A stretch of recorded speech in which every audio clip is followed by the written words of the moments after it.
तरीके से बातचीत नहीं हो सकती। ये तरीका ये सही वे नहीं है।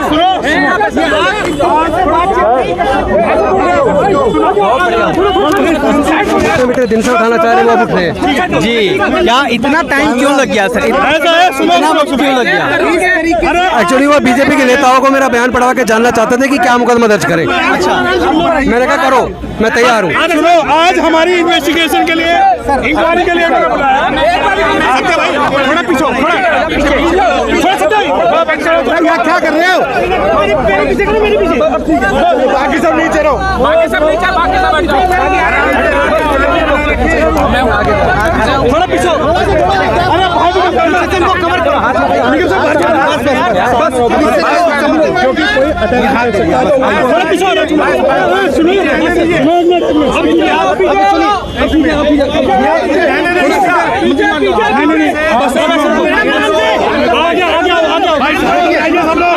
इस तरीके से अच्छा भी चुप हो जाओ, शांत शांत सुनो। आज जो है मंत्री जी को बुलाया गया, उनसे पूछताछ की गई और जो बड़े नेताओं के इशारे पर आज मंत्री जी को बुलाया गया है, जिसमें उन्होंने हमसे कुछ सवाल पूछे हैं। उन सवालों का जो जवाब दिया गया है वो जवाब आपको मंत्री जी देंगे। मंत्री जी बताएंगे किस कारण से जो हमारा जो जवाब था आप वो बताएं। उन्होंने मेरे से सवाल किया कि जो 22 प्रतिज्ञाएं वहां पर दोहराई गई, क्या वो 22 प्रतिज्ञाएं आज के समय में प्रासंगिक हैं? तो मैंने उसका जवाब दिया कि देश के पूर्व राष्ट्रपति रामनाथ कोविंद जी वो पुरी के मंदिर उड़ीसा गए, उनको अंदर घुसने नहीं दिया मंदिर के अंदर। और मैंने दूसरा जवाब दिया, खैरलांजी कांड हुआ महाराष्ट्र के अंदर, कुमेर कांड हुआ राजस्थान के अंदर, जितेंद्र मेघवाल का मूंछ रखने पर हत्या हुई, और इसके साथ साथ इंद्र मेघवाल की घड़ा छूने पर हत्या हुई, हाथरस की बेटी के साथ बलात्कार करके उसकी हत्या हुई, और अभी लखीमपुर खीरी में 2 बहनों का सामूहिक बलात्कार करके उनको फांसी पे लटकाया गया। मध्य प्रदेश के अंदर होली के दिन होलिका का पूजा करने पर दलित महिला को होलिका में जला दिया गया। कर्नाटक के अंदर मंदिर की मूर्ति छू लेने पर दलित समाज के एक परिवार के ऊपर 60,000 रुपये का जुर्माना लगाया गया। और इसके साथ साथ पूरे देश के अंदर हम देख रहे हैं लगातार दलितों के साथ जाति की वजह से उत्पीड़न हो रहा है। एक IPS ऑफिसर जिनकी पत्नी IFS ऑफिसर हैं, उनकी शादी थी तो पूरे गांव में उनको धमकी दी गई राजस्थान के अंदर, अगर घोड़ी पे बारात निकालोगे तो तुम्हें हम जिंदा नहीं छोड़ेंगे। मजबूरी में उस IPS ऑफिसर को, चूँकि वो IPS थे, उन्होंने अपने उच्च अधिकारियों से बात की तो राजस्थान के उस गांव को छावनी में तब्दील किया। अगर भारत के अंदर एक IPS ऑफिसर जिनकी पत्नी IFS ऑफिसर हैं, उनको अपनी बारात घोड़ी पर निकालने के लिए इतनी धमकी दी जा रही है और उसको पुलिस की इतनी बड़ी मदद लेनी पड़ती, गांव को छावनी बनाना पड़ता है। तो मेरा ये मानना है कि जिस तरह जो परिस्थितियां डॉक्टर बाबा साहेब अम्बेडकर के सामने उस वक्त थी, जिन परिस्थितियों में जातिगत भेदभाव उत्पीड़न की वजह से उन्होंने उस वक्त ये निर्णय लिया कि उन्होंने बौद्ध धर्म की दीक्षा ली और वो 22 प्रतिज्ञाएँ उन्होंने समाज के लाखों लोगों को दी। तो आज जब इस तरह की जातिगत उत्पीड़न की घटनाएं लगातार चल रही हैं, तो मैं समझता हूं कि आज भी जब तक भारत छुआछूत मुक्त ना हो जाए, जब तक भारत से जातिवाद खत्म ना हो जाए, जब तक भारत में दलितों को मूंछ रखने पर, मंदिर में प्रवेश पर, मूर्ति छू लेने पर, चूँकि अभी उत्तर प्रदेश के अंदर भगवान की मूर्ति छू लेने पर एक दलित समाज के व्यक्ति की हत्या कर दी, तो जब तक ये जातिगत उत्पीड़न खत्म नहीं हो जाता, जब तक ये छुआछूत मुक्त भारत नहीं बन जाता, मुझे लगता है तब तक वही परिस्थितियां आज भी मौजूद हैं और वही 22 प्रतिज्ञाओं का महत्व आज भी उतना ही है जितना उस वक्त था। ये मैंने जवाब दिया। सर दलित अकेले कैसे लड़ेंगे? आपकी पार्टी तो आपके साथ ही नहीं नजर आ रही है। दलितों के साथ जब भी कोई जुर्म होता है तो देश की सारी पार्टियां और उनके बड़े नेता चुप्पी साध लेते हैं। दलितों को अपनी लड़ाई खुद लड़नी पड़ती है और हम लड़ेंगे, हम डरने वाले लोग नहीं हैं। सर, क्या आप खुद को आम आदमी पार्टी से अलग कर लेंगे आप, क्योंकि एक भी कार्यकर्ता मौजूद नहीं था यहाँ पे?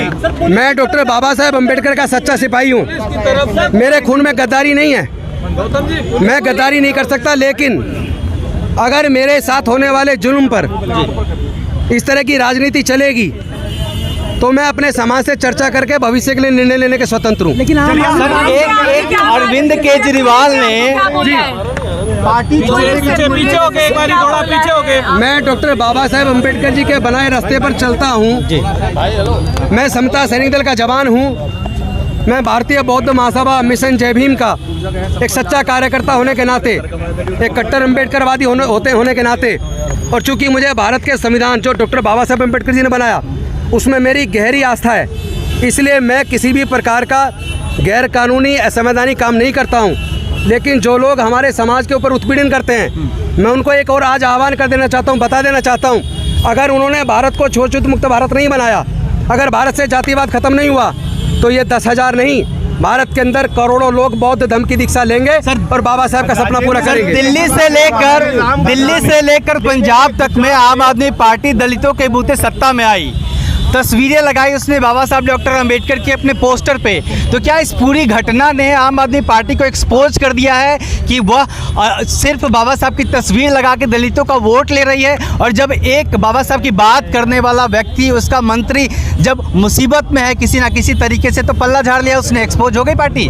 मैं किसी भी पार्टी पर, किसी नेता पे कोई आरोप लगाए बिना एक बात कहना चाहता हूँ कि पूरा का पूरा देश और दुनिया के अंदर कोने कोने से मेरे को लगातार फ़ोन आ रहे हैं। पूरा देश सब कुछ देख रहा है। पूरा दलित, आदिवासी, पिछड़ा, अल्पसंख्यक पूरा समाज एकजुट है और सच सामने आएगा। सर बाबा साहब मैं डिप्लोमेटिक नहीं हो रहा हूं, मैं एकदम straight forward. Sir Baba Saheb doctor please don't try to put words in my mouth. मैं एक वकील हूँ और मैं जवाब दूंगा। मैं मेरे समाज के लोग तय करेंगे कि मुझे क्या करना है। मेरा समाज का। लेकिन सर एक आखिरी सवाल है, अरविंद केजरीवाल ने चुन लिया है कि डॉक्टर अंबेडकर और राम में से वो राम को चुनते हैं। आपका स्टेटमेंट आया कि आप बाबा साहब की आइडियोलॉजी के साथ अंबेडकर को चुनूंगा, बाबा साहब के रास्ते पे चलूंगा, चाहे इसमें मेरी जान क्यों न चली जाए। हाँ, मैं हर प्रकार के सेक्रीफाइस के लिए तैयार हूँ और मैं पैसे से वकील हूँ, मैं बेरोजगार नहीं हूँ, मेरा कोई रोजगार नहीं छिन जाएगा। आप इस्तीफा देंगे क्या? किस चीज से? आम आदमी पार्टी से, क्योंकि पार्टी खड़ी नहीं है। मैं एक एमएलए हूँ, मैं क्यों इस्तीफा दूंगा?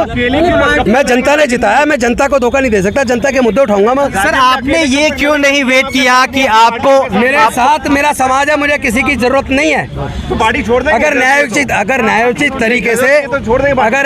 तरीके से मेरे साथ लोग खड़े नहीं हैं, लेकिन मेरा समाज खड़ा है। मैं बहुत मजबूत आदमी हूँ, डरने वाला आदमी नहीं हूँ। लोग अपना आप दिशा तय कर लें। सर आपने इस्तीफा खुद से दिया कि पार्टी ने कहा आपसे?